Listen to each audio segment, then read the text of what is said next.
Okay, good morning everyone. So let's return back to our lecture. Today we are covering the assisted hybrid machining processes, right? So before the break, we covered vibration assisted micro EDM and also magnetic field assisted micro EDM. So now we're going to continue. So we're going to cover powder mixed EDM or micro EDM process.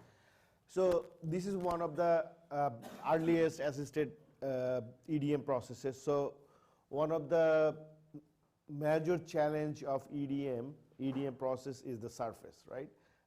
Especially earlier when the EDM process has not become matured that much. So now I think the EDM process is much more matured and also one of the most widely used non-traditional processes in industry. Now the industrial grade machines, you can really obtain very good surface finish and also with very thin recast layer. But initially the surface finish was not good because it's a process where each spark remove a crater, right? So you get a surface that are of overlapping craters. So when you have overlapping craters, like if you look at if you sometimes in the river, when there's a lot of wind, so you see some waves. Maybe from online. So like for example, just let me tell you. So for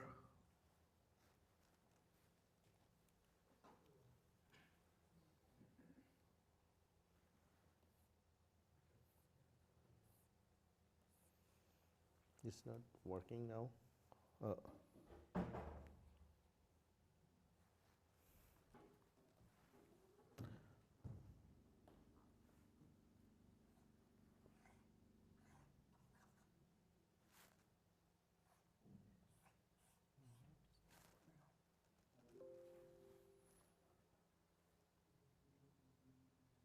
Once again, you have to open. Keep.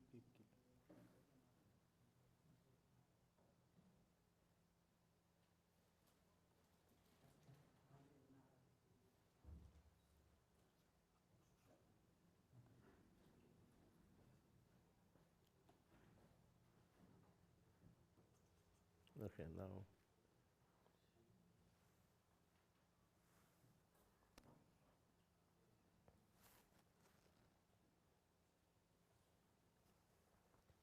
Okay, so what I was talking about in the EDM process, so usually, no, it's not.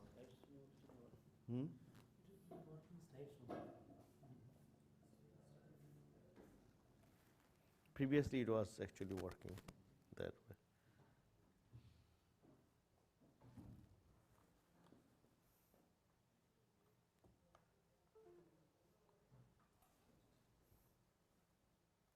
It works in this mode, but when you go to full screen, it's not working. Yeah, it's working in this mode.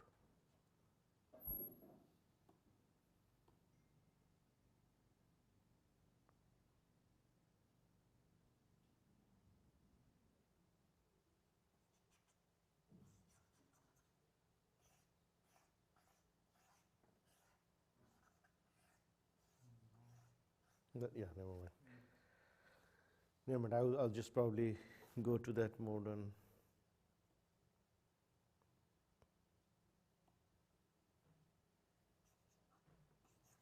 Yeah, look at this.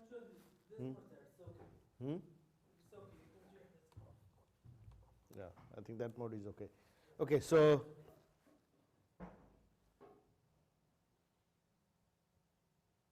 So as I mentioned, in the EDM process, usually the material is removed crater after crater, right? So when you have the material removed crater after crater, in the traditional machining process, usually you get very smooth surface finish. Like for example, you get a smooth surface like that, right? But in the EDM process, so you have the overlapping craters, right? So you have overlapping craters spread all over the place. So what you have, that you have these peaks, and also you have these valleys, right? So you have peaks there and you have the valley there. So the surface that is generated in the EDM or micro-EDM process is usually not a reflective surface. Usually, it's a matte surface. So that's one of the challenge, that the surface generated by EDM may not be the end surface, right? So you need some post processing like grinding or something like that. Then in addition to that, EDM being an electrothermal process, it has some micro cracks, okay, or some kind of like piers or deposited materials, other kind of surface defects. Then there are some recast layer, heat affected zone at the subsurface. So there are a lot of issues with EDM surface, right? But one of the goal for the powder mix EDM process was actually, whether it is possible to get like mirror-like surface finish or glossy surface finish for the EDM surface, right? And then the powder mixed EDM process has been introduced. Now, powder mixed EDM process, it's an interesting process. There are several phenomena happening there, and I remember I also did a lot of in-depth research on that. So sometimes there are some conceptions that powder mix process is a kind of probably abrasive process, and you are using abrasive particles, and that will kind of remove some materials to make it glossy. But in real case, that's not the case, right? So it is not like abrasive blasting or abrasive process, right? There could be some abrasive action of some particles. So I think during my study, that's why when I selected powder mix EDM, I selected powders in a range of materials, like some powders with abrasive actions, right? Then some powders semiconductive, some powder conductive, with different mechanical and electrothermal behaviors, to kind of investigate actually what is happening in the powder mixed EDM process. Okay, so then we're going to talk about some of those, but actually how the powder mixed EDM process works. Okay, so in the process mechanism, so let me probably explain the process mechanism in a way, like maybe I can just sketch and then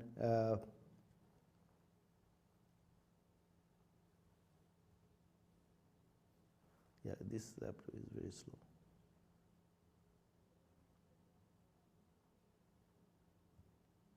Okay.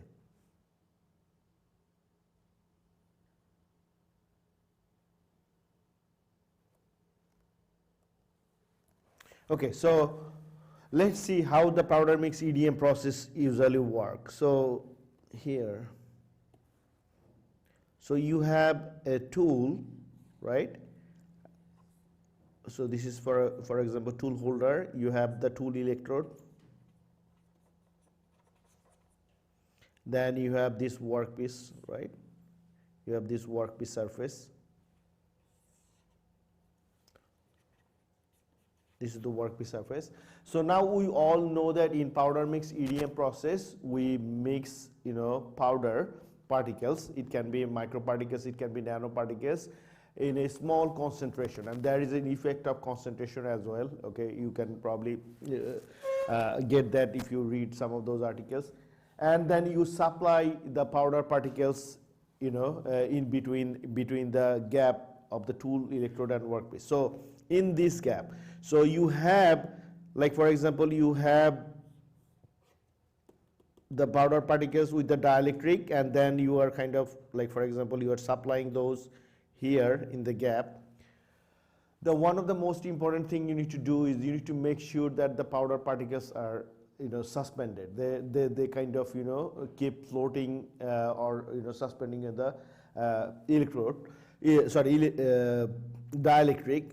So when you have some powder particles here, so first of all, without powder particles, what will happen? So if you consider without powder particles, regular for EDM, so you have this plasma channel, right? You have comparatively larger plasma channel that is actually working in between the electrode and the workpiece, right? So the crater size, which is defined by the plasma channel, radius or diameter. So you have comparatively larger craters, right?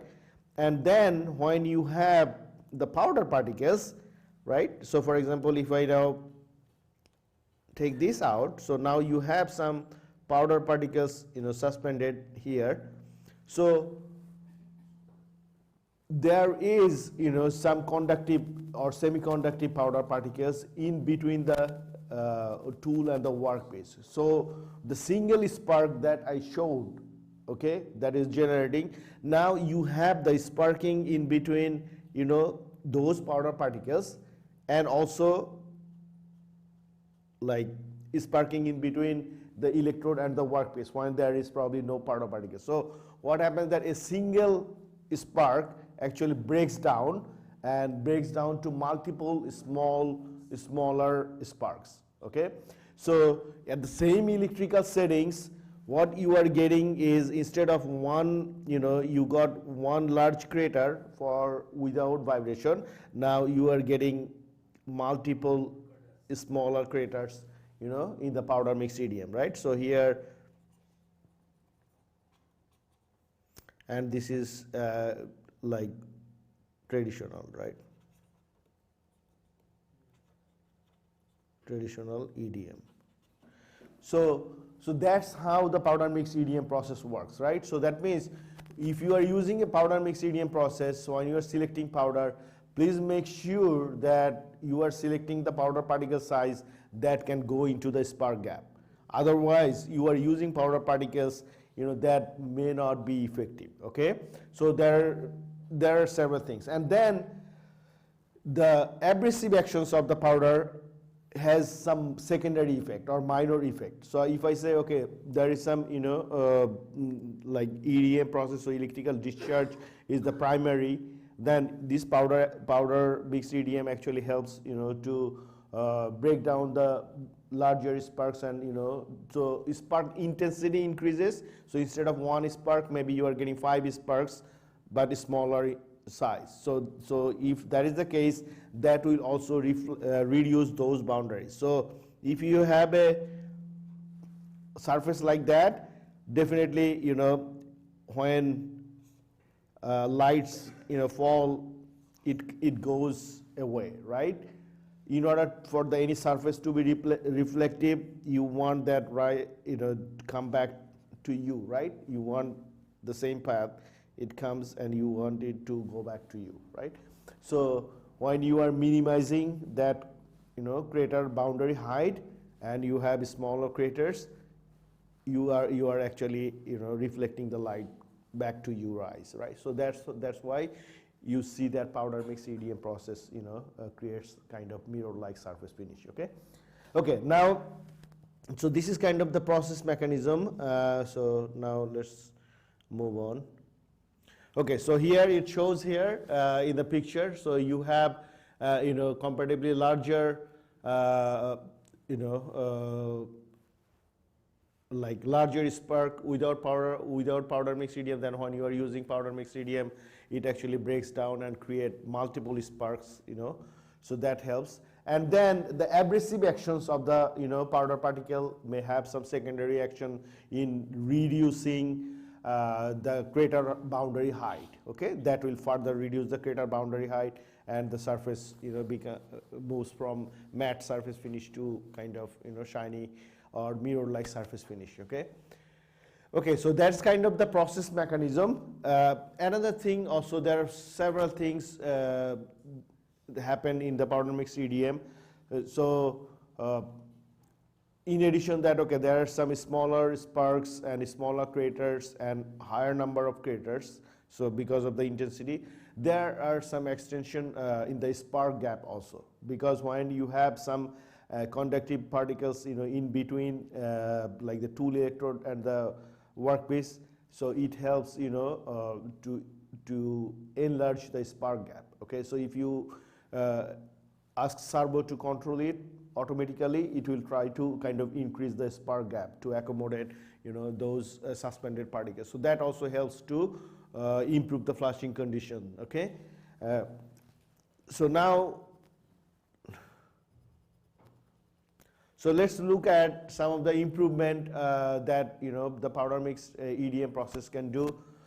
First of all, definitely it can improve the surface finish. So EDM usually has, like for example for this case, so I think it has a little bit more larger crater size than powder mix EDM has a smaller crater size, but we can still see some deposition of carbon. So definitely I think that process need further improvement. But here we can see that the surface becomes really shiny after powder mix EDM. But here also you can see that the like more uniform distribution, and also I would say reduction of the crater boundaries to, like for this case, this is for micro scale. And also we have seen that at the subsurface, okay, if you take a cross section, the recast layer thickness is also improved, right? So powder mix EDM not only improves the surface finish but also reduce the subsurface effect. Okay, so that means the recast layer thickness and heat affected zone is also reduced.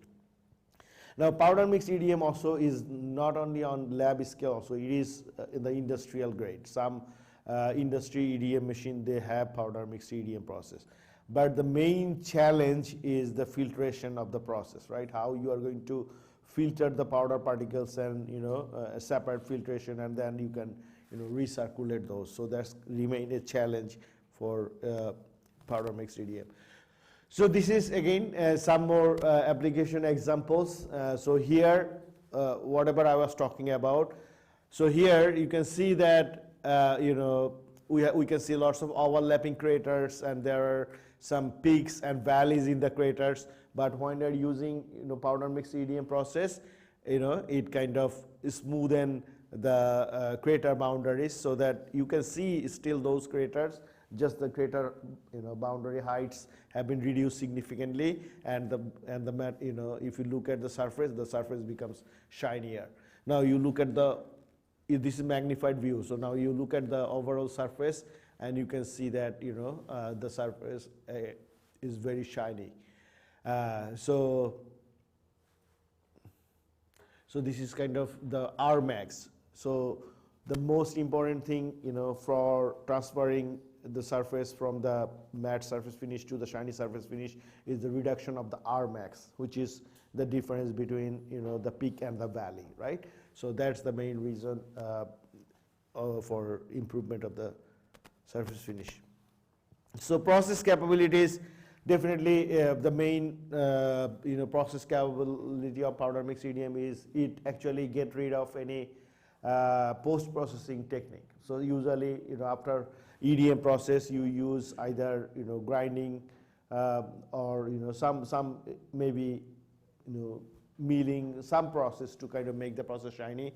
But powder mix EDM, you don't need to make the entire surface or entire machining powder mix EDM process. In the same machine, sometimes for industrial grade machine, you can complete the machining process and then run the powder mix EDM process as a finishing process, and it will take care of the surface finish. But in recent years, there are more applications of powder mix EDM, and I believe there are some works here also, right? So now that you are using powders, and some of the powders, because it is electrical discharge machining, so it is melting materials from both workpiece and the tool, right? And there's some migration of materials from workpiece to the tool, and also from the tool to the workpiece, right? So you can actually control, even from the dielectric background, some carbon deposits on both tool and the workpieces, right? Based on the polarity, how much carbon will be deposited to tool and workpiece you can control. So and when you are using powder mix EDM, some of the particles can also be deposited on the surface. So now Some other novel applications of powder mix EDM is you can use that for targeted surface modification, right?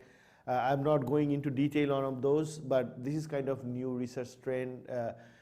So what was previously considered as a challenge now is being kind of manipulated, to become to make it as a benefit, right? So you can use different powders, like for example, if you're using powder mixed EDM for making some or creating some biomedical implant or making implant materials, maybe you can use hydroxyapatite powder or some calcium based powder or zinc that will deposit on the surface and make the surface more biocompatible or maybe improve the surface properties.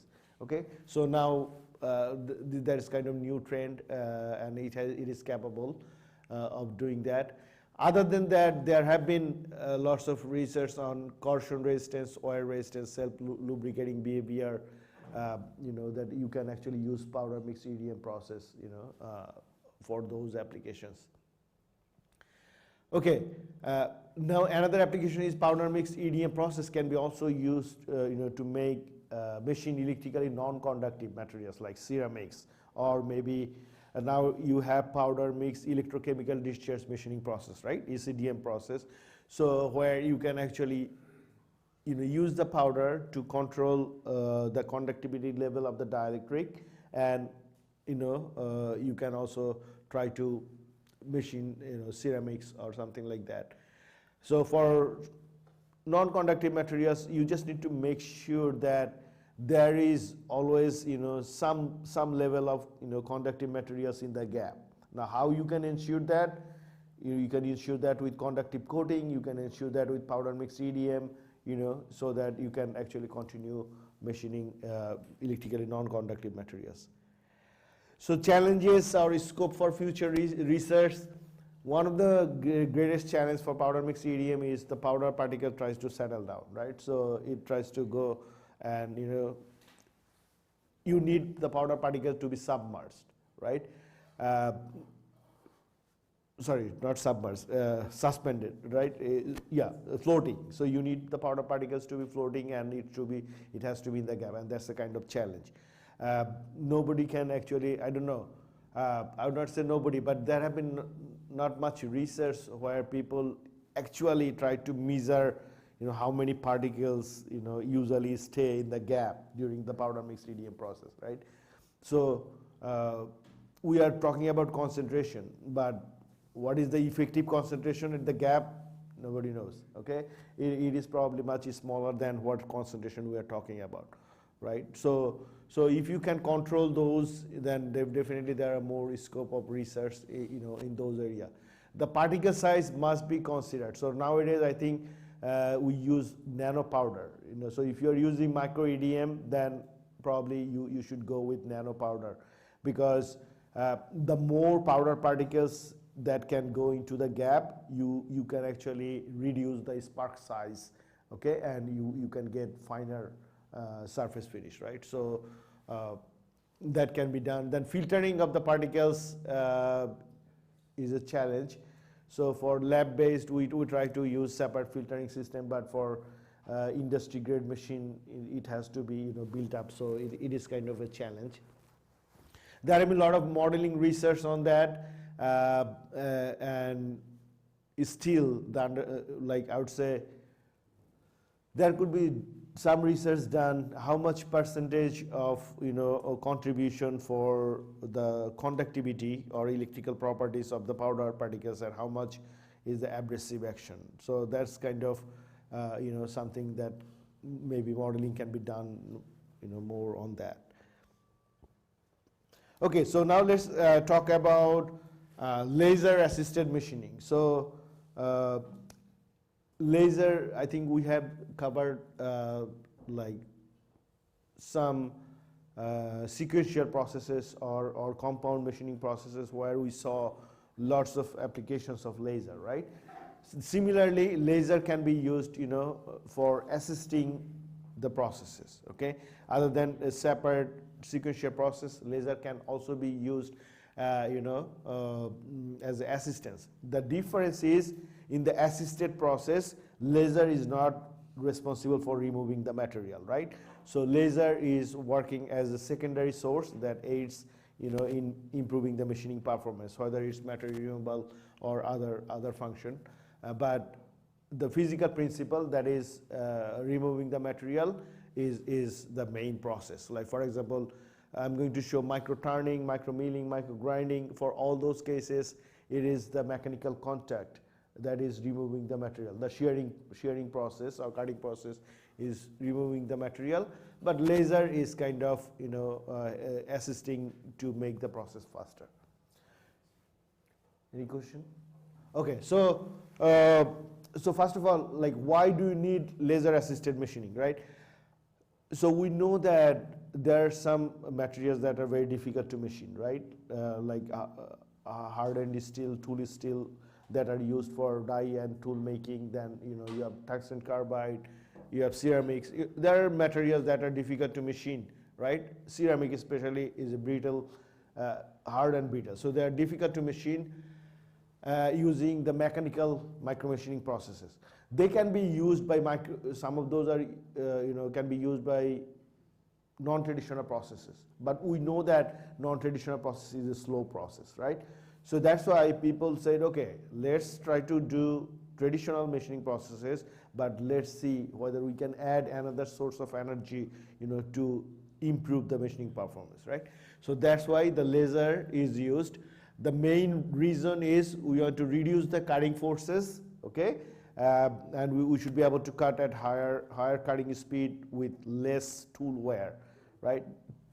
In the traditional machining, the most of the cost comes from cutting tool. Cutting tools are very expensive, right? So if you break one tool, sometimes when you do the experiments, I tell my student also that, okay, now we are going to kind of throw, $30, because I know that it will break in this condition, but still we are doing the experiments, right? So cutting tools are expensive, right? So in actual industry environment, you don't really want to like break or destroy too many tools. So that's the goal. So you are going to lower cutting forces at higher cutting speed. We are going to use low specific cutting energy.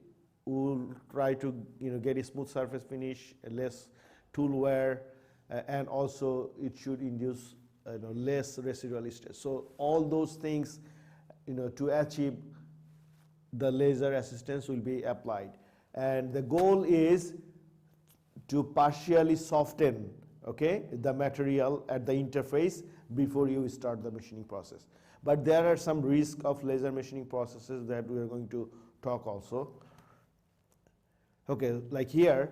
So here you see, this is the conventional micro turning process. So you are using a cutting tool to machine, and you are using laser to kind of soften the material, just before you machine the material. So this is kind of the actual setup. So you see the laser just directly on top, and it is most of the cases what happened, the laser follows just slightly before the tool cuts, right? So the material is softened, and then you are using the cutting tool to cut the material, right? So that's how it works. So the workpiece is usually heated by the laser beyond its thermal softening point, so that you are actually machining the material in the ductile mode. You remember Prof. Rahman talked about ductile mode, brittle mode machining. So the goal is to machine the material in the ductile mode, okay, rather than the brittle mode. Okay, so sometimes there are some advanced studies also. Sometimes in some cases I've seen that they pass the laser through the cutting tool, but there are some challenge with that also. Okay, sometimes if your cutting tool can transmit the laser, then you can also transmit the laser through the cutting tool, but there is a risk of destroying the tool tip in that case. Okay, but this is the kind of safest arrangement for the laser assisted turning process. Okay, So I try to give a little bit detail so that when I share the lecture materials, usually if it is a conference presentation, you will not put so many words here, right? But as I mentioned, I'm taking the course, so I'm thinking how I prepare slide for my class, okay? Because they cannot remember all I'm talking. So that's why I put a lot of information. So this is different from what I present or what I used to present in a conference, right? Yeah, in a conference you really don't put a lot of written information, rather you just talk about those.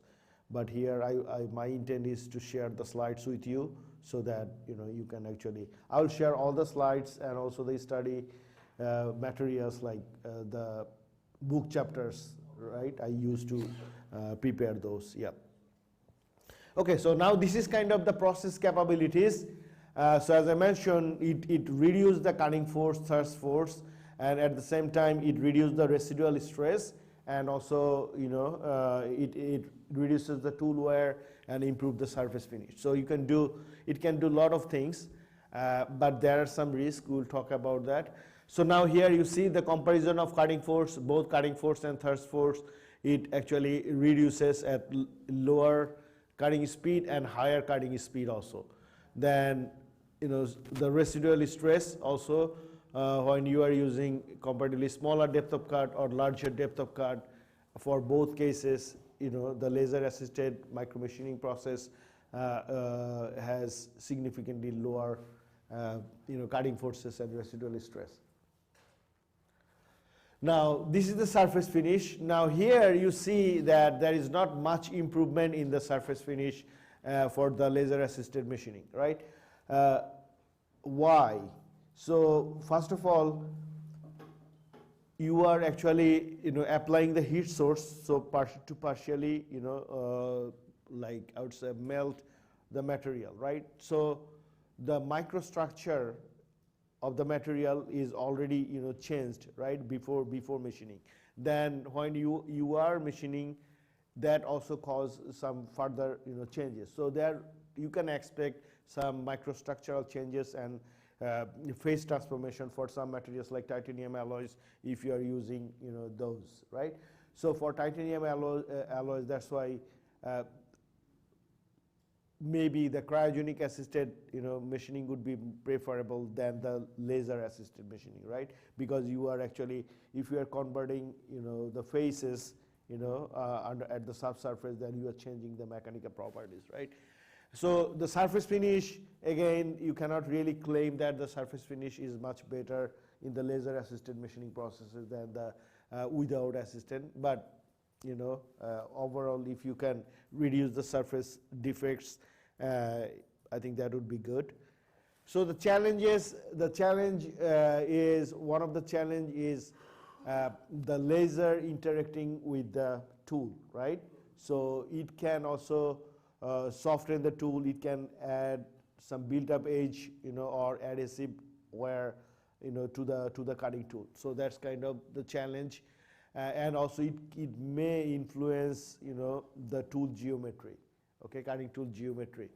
So no significant improvement on surface finish, so future research should focus on how to improve the surface finish and also how to minimize the microstructural changes and phase transformation, okay, in the laser assisted machining process. So there are some opportunities for future research.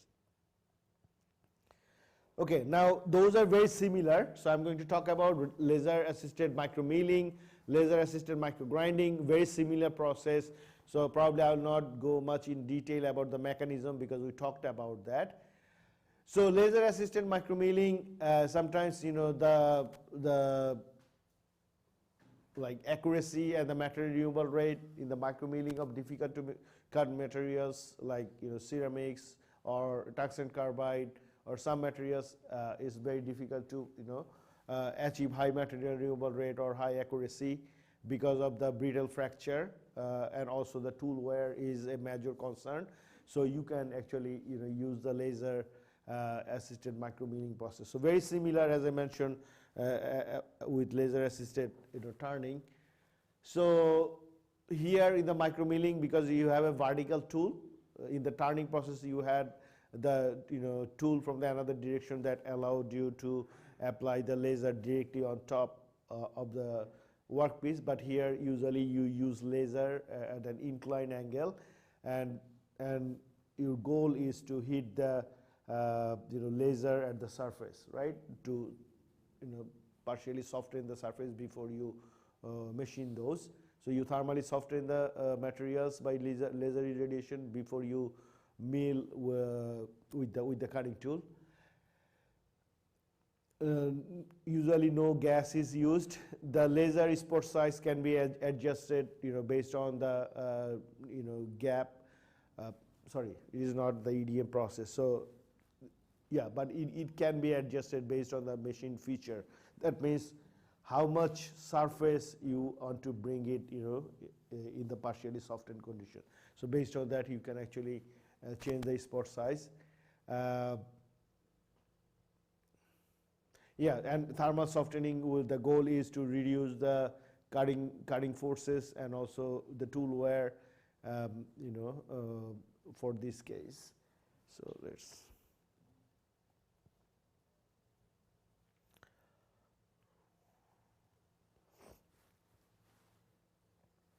So process capabilities. So few things.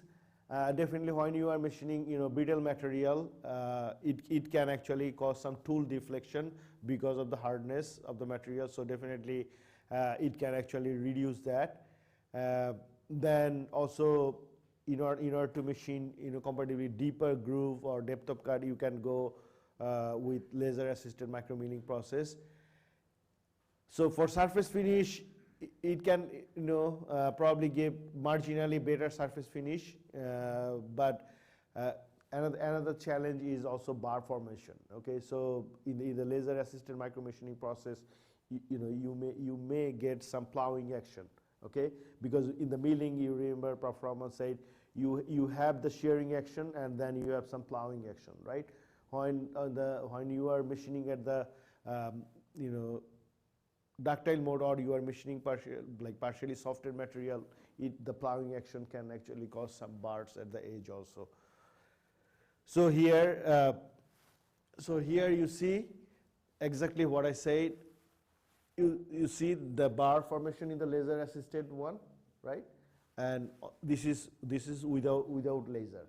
So for without laser, definitely there are a lot of brittle fractures that you can see at the edge. Okay, so you have lots of cracks at the edge in the brittle fractures, both up milling and down milling side, the both side of a slot. But when you are using laser assisted micromilling, probably you can get some improvement in surface finish, and also you can see in one side